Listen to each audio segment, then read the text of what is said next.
My sister raised her champagne glass and toasted to finally being an only child. The room went silent. So I stood up and announced the one secret our parents had hidden for 30 years. When the truth came out, it didn't just ruin her celebration, it destroyed everything our family thought they knew about themselves. The plan was simple. Show up to Evangeline's promotion celebration, smile for photos, eat some cake, and drive home to my small apartment in downtown Millbrook. She'd just been made senior partner at her law firm in Denver, and our parents were throwing her this elaborate party at the Riverside Country Club, the same club where they'd celebrated every major milestone in her life for the past decade. It was supposed to be a nice family gathering, about 50 people scattered across the club's main dining room, relatives I saw twice a year, family friends who still remembered when Evangeline won the state debate championship in high school, and her law school colleagues who treated her like some kind of legal prodigy, the kind of event where you make small talk about the unusually warm October weather and compliment someone's choice of appetizers while mentally calculating how long you need to stay before you can politely escape. I was 32, Evangeline was 28. We'd never been particularly close, despite sharing a bedroom for the first 18 years of my life. She was what you'd call the golden child, though our parents would never use those words. They'd say she was focused or driven or naturally gifted. Valedictorian at Millbrook High, full academic scholarship to Northwestern, law review at Northwestern Law, summer associate positions at white shoe firms in Chicago, and now senior partner at Henderson Morrison and Associates before her 30th birthday. I was the other daughter, the one who went to Colorado State for graphic design, worked freelance projects for local businesses, and lived in a one-bedroom apartment about a coffee shop on Main Street. The one whose biggest achievement was designing the logo for the new veterinary clinic on Elm Street, which got a polite, "That's nice, honey," from Mom and was never mentioned again. Our parents had always made it clear who the star of the family was, not in deliberately cruel ways, just in those 1,000 little unconscious choices that add up over decades. Evangeline's achievements got framed and displayed prominently in the living room. Mine got a brief acknowledgement and then were quietly forgotten. Her law school graduation got a party for 80 people at this very same country club. Mine got dinner at Applebee's with just the four of us. When she made law review, Dad took out a full-page ad in the Millbrook Herald announcing it to the entire town. When I landed my first big client designing marketing materials for the new downtown hotel, I got a "good for you," and that was the end of the conversation. When she bought her first house, a beautiful Victorian in Denver's Cherry Creek neighborhood, they drove the 3 hours to see it and stayed for a weekend, taking pictures and posting them on Facebook with captions like, "So proud of our successful daughter." When I finally saved enough to put a security deposit down on my little apartment, they asked if I was sure I could afford the rent. But that was fine. I'd made peace with it years ago, or at least I thought I had. Evangeline was successful, ambitious, driven in ways I'd never been. She had 5-year plans and investment portfolios and business cards with titles that required explanation. She deserved the recognition. She worked 80-hour weeks and spoke 3 languages and could argue constitutional law over dinner without breaking a sweat. I was the steady one, the reliable one, the one who remembered everyone's birthdays and organized the family Christmas card photo every year, the one who drove Mom to her doctor's appointments when Dad was busy at the hardware store, the one who didn't need constant validation or public celebration of every achievement. Or so I told myself, sitting in my car in the country club parking lot, giving myself the same pep talk I'd been giving myself for over a decade. The Riverside Country Club was exactly the kind of place my parents aspired to but could never quite afford to join. Dad owned Brennan's hardware store on Main Street, the same store his father had owned before him. Mom worked part-time at the local library. They weren't poor, but they weren't country club rich either. This party was stretching their budget, I knew that much. But for Evangeline, they'd always found a way to make it work. I straightened my dress in the rearview mirror. It was a simple black sheath dress I'd bought on sale at Target, nothing fancy, but appropriate. Next to Evangeline's designer everything, I'd look like exactly what I was, the discount version of a daughter. Walking into the club's main dining room was like stepping into one of those magazine spreads about elegant entertaining. White linens, crystal glasses, fresh flowers on every table.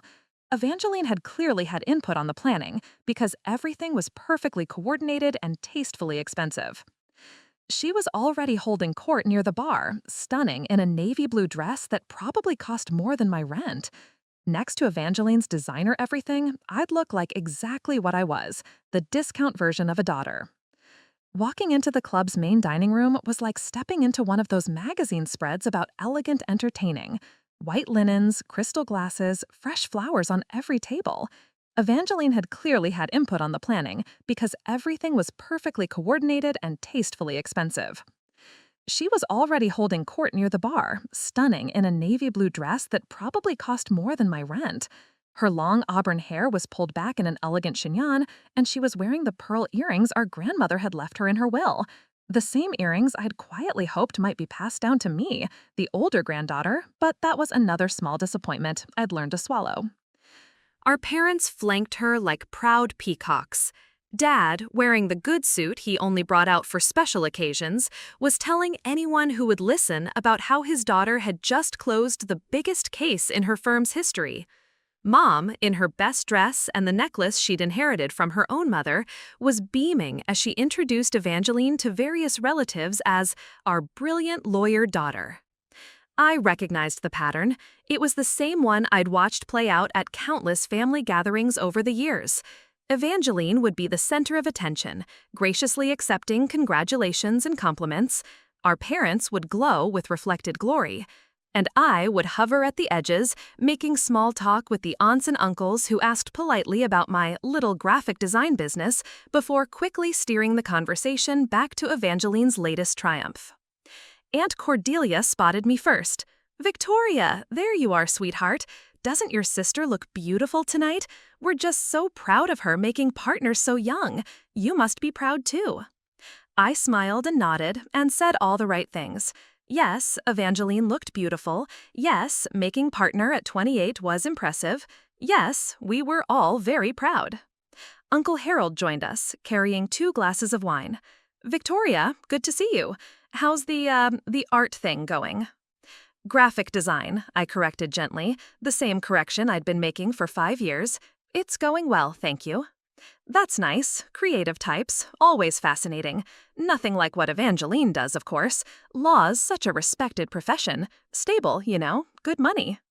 I nodded and smiled and took a large sip of wine. The evening progressed exactly as I'd expected.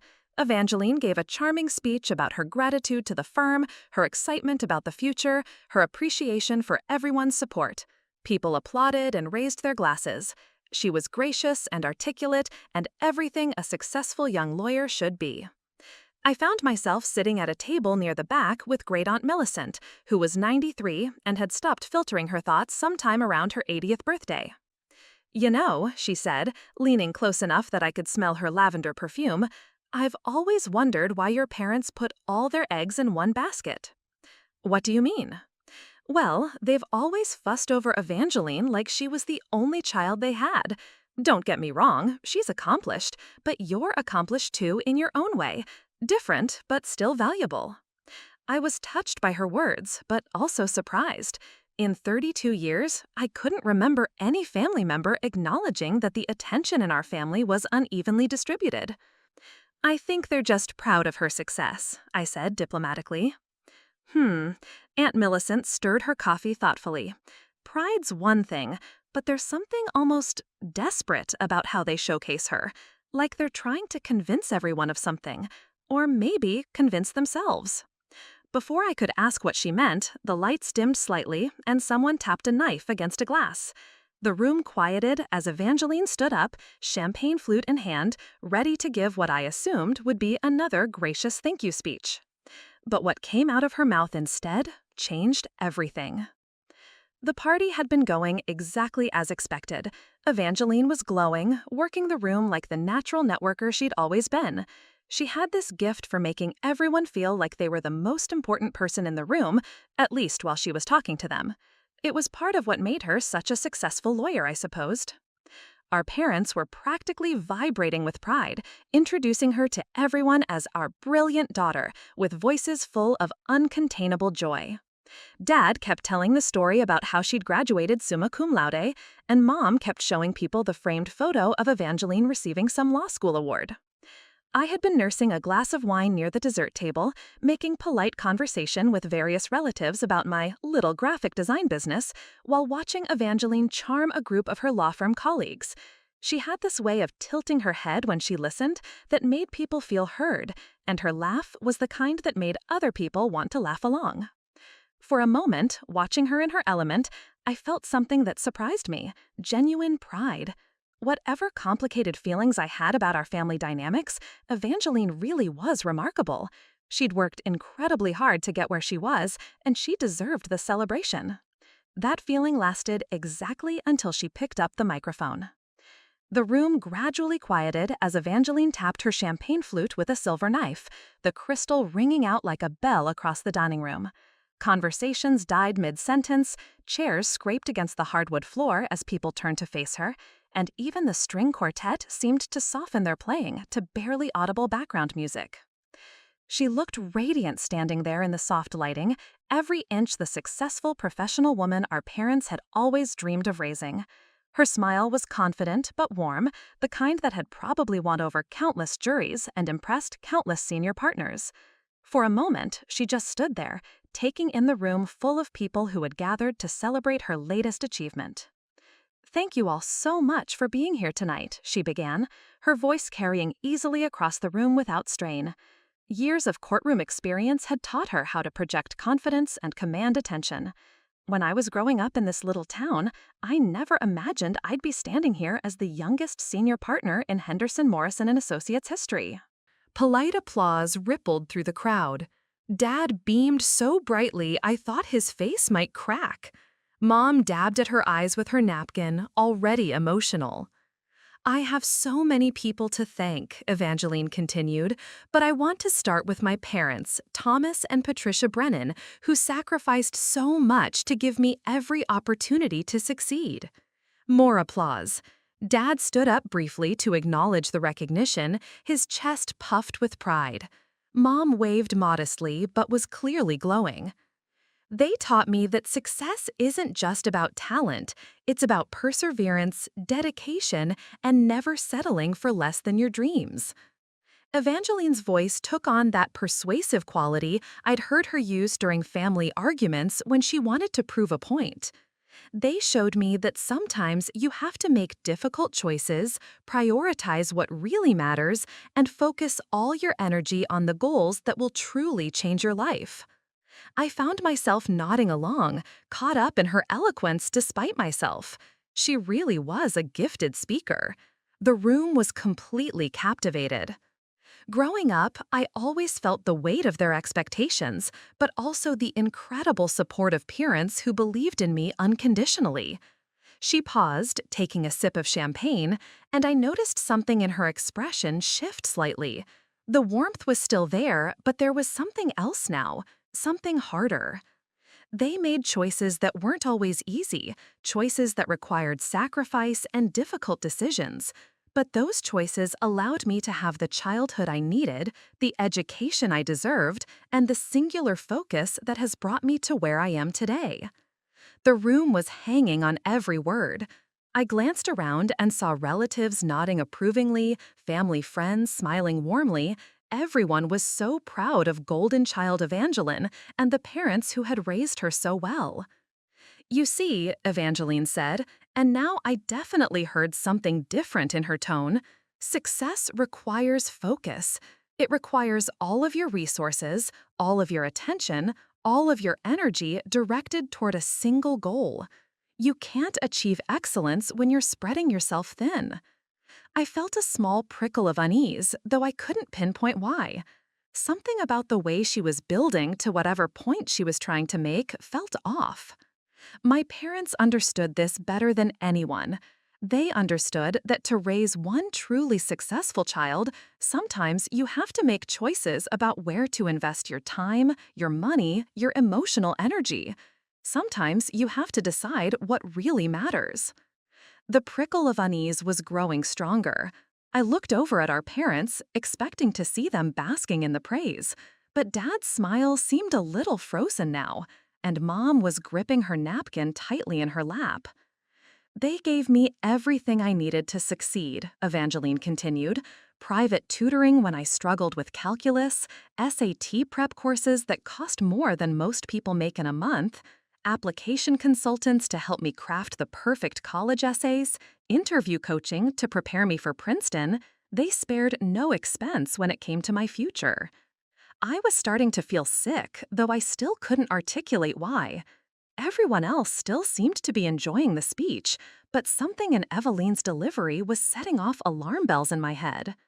They made sure I had every advantage, every opportunity, every possible chance to succeed. And you know what? It worked. Because when you focus all of your resources on one goal, when you don't dilute your efforts or spread your attention too thin, you get results. She raised her champagne glass higher, and the smile on her face was brilliant and sharp as a blade. They gave me the greatest gift any parent can give a child. They made me their priority, their only priority.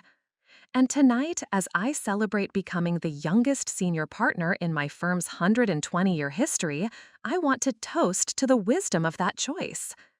The room was still quiet, still hanging on her words, but I could sense a subtle shift in the energy. A few people looked confused, like they weren't sure where this was going. "So here's to Thomas and Patricia Brennan," Evangeline said, her voice ringing out clear and strong, "for understanding that sometimes the best thing you can do for one child is to treat them like they're your only child." My blood turned to ice. Here's to parents who weren't afraid to make the hard choice, who didn't let sentimentality cloud their judgment about where their investments would yield the best returns. The room was starting to buzz with confused murmurs. Uncle Harold looked like he was trying to solve a math problem in his head. Aunt Cordelia was frowning, clearly sensing that something was off, but not quite grasping what. But I grasped it. I grasped it with perfect, horrible clarity. "Here's to being raised as an only child," Evangeline said, her smile now sharp enough to cut glass, "which is exactly what I've always been, in every way that actually matters." The silence that followed was deafening. It was like someone had sucked all the air out of the room. People were looking around at each other, trying to understand what they'd just heard. I could see family members doing mental calculations, trying to figure out if they'd missed something, if there was some joke they weren't getting. But there was no joke. And sitting there at my table in the back of the room, I finally understood what Great Aunt Millicent had meant when she said our parents seemed desperate to convince everyone of something. They'd been trying to convince everyone, including themselves, that they hadn't effectively erased one of their daughters. Mom's face had gone completely white. Dad was staring at Evangeline like he'd never seen her before. The confused murmuring in the room was getting louder as people tried to process what they'd just witnessed. And Evangeline? Evangeline looked triumphant, like she'd just delivered the closing argument in the most important case of her career and knew she'd won. I felt like I was watching the scene from outside my own body. Part of me wanted to stand up and scream. Part of me wanted to run out of the room. Part of me wanted to disappear entirely, which seemed fitting since I'd apparently been doing it my whole life without realizing it. But the part of me that won out was the part that was suddenly, blazingly angry. Because I might have been the overlooked daughter, the one who got dinner at Applebee's instead of parties at country clubs, the one whose achievements were footnotes in the story of Evangeline's success. But I was still their daughter. I was still a person. I was still here. And I had something to say about being written out of my own family's story. I could feel Great Aunt Millicent's eyes on me from across the table. She was the only person in the room who didn't look confused. She looked like she'd been waiting 32 years for this moment. The room was still buzzing with uncomfortable energy. People were starting to whisper to each other, trying to figure out what was happening. I saw Evangeline's law firm colleagues exchanging glances, clearly unsure if this was some kind of family inside joke they weren't getting. Uncle Harold was the first to try to break the tension. Well, he said with forced joviality, that was certainly heartfelt, Evangeline, very passionate. But his attempt at normalcy fell flat. The damage was done. Everyone in that room had just witnessed Evangeline publicly declare that she considered herself an only child, and they all knew she had a sister sitting 20 feet away. I looked at my parents. Dad was staring down at his hands, his face flushed with embarrassment. Mom was still gripping her napkin, her knuckles white, looking like she might be sick. And suddenly, I realized I had a choice to make. I could sit there quietly, the way I always had, and let this moment pass. I could absorb this public humiliation the same way I'd absorbed 32 years of smaller slights and oversights. I could be the good daughter, the responsible one, the one who doesn't make scenes or cause problems. Or I could stand up and tell the truth. The whole truth. The truth our parents had been hiding for 30 years. The truth that explained everything about our family dynamics. Everything about why Evangeline had always been the golden child and I had always been the afterthought. The truth that would change everything. I felt my chair scraping against the floor as I stood up, though I didn't remember making the conscious decision to move. The room's attention turned to me, and I could see confusion in people's faces as they tried to figure out why the quiet daughter was standing up after such an awkward speech. My heart was pounding so hard I could hear it in my ears. My hands were shaking, but my voice, when I spoke, was steady and clear. Actually, I said, loud enough for everyone to hear, there's something everyone should know about Evangeline being an only child. The room went completely silent. Evangeline's triumphant expression faltered for the first time all evening. Mom made a small, desperate sound in her throat. Dad looked up at me with something that might have been panic in his eyes. But I was done protecting their secrets. I was done being the invisible daughter in a family that had literally tried to pretend I didn't exist. She's absolutely right, I continued, my voice getting stronger with each word. She has been raised as an only child. Because 30 years ago, our parents made a decision that one daughter was enough, and it wasn't me.